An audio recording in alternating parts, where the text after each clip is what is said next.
some of the driver qualifications is you must meet certain requirements to actually drive and operate a commercial motor vehicle. And you can check in section 391.11 of the Federal Motor Carrier Safety Regulations. Now, of course, you have to be at least 21 years old. Then you have to list any violations that you've been convicted of in the last 12 months or so, and you cannot be disqualified to drive a commercial motor vehicle. And the general guidelines is to read, write, and speak English. Now, more guidelines are in section 391.11 of the Federal Motor Carrier Safety Regulations. Now, the physical qualifications of actually driving and operating a commercial motor vehicle, you would need a medical examiner certificate, also known as a DOT card or med card, in order to drive a commercial motor vehicle. So, for example, the exam must be performed by an actual medical licensed examiner that is listed on the National Registry of Certified Medical Examiners, also known as NRCME. So, in other words, you will not be considered to physically qualify or drive a commercial motor vehicle if you have any medical problems that are likely will interfere your ability to drive a commercial motor vehicle.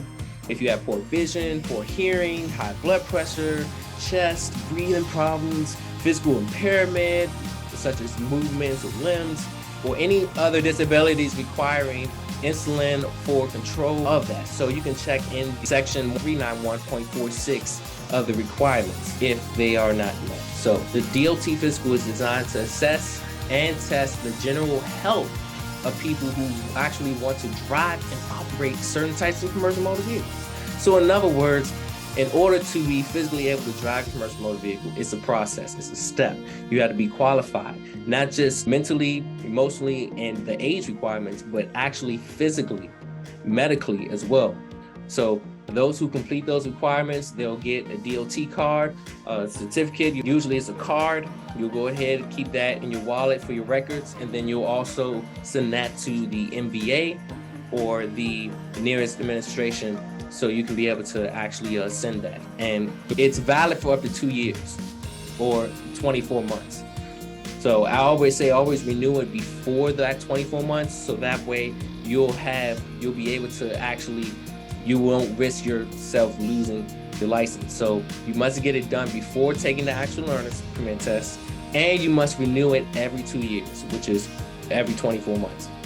Now, the CDL medical card, you need to get a new physical before your medical examiner certificate expires.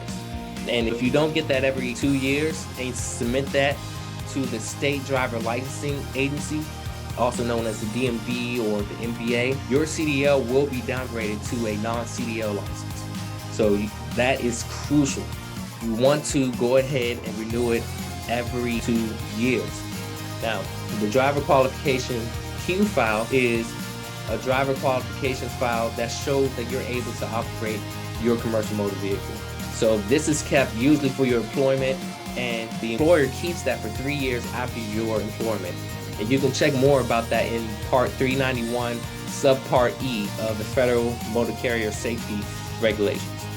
Hey, BET Trainer here. Listen, if you really had true value out of this video, go ahead and click that like button and share some honest comments about this video, because this is going to help other people as well see the video and get the value information, so that way they can be inspired by what you're doing right now as well. So also, if you want to get the latest updates, go ahead and click the subscribe button, so then you can be able to always be updated on the next instant video that will be put out. So again, go ahead and do that. And this video was sponsored by BET Life Services and CDL for Life.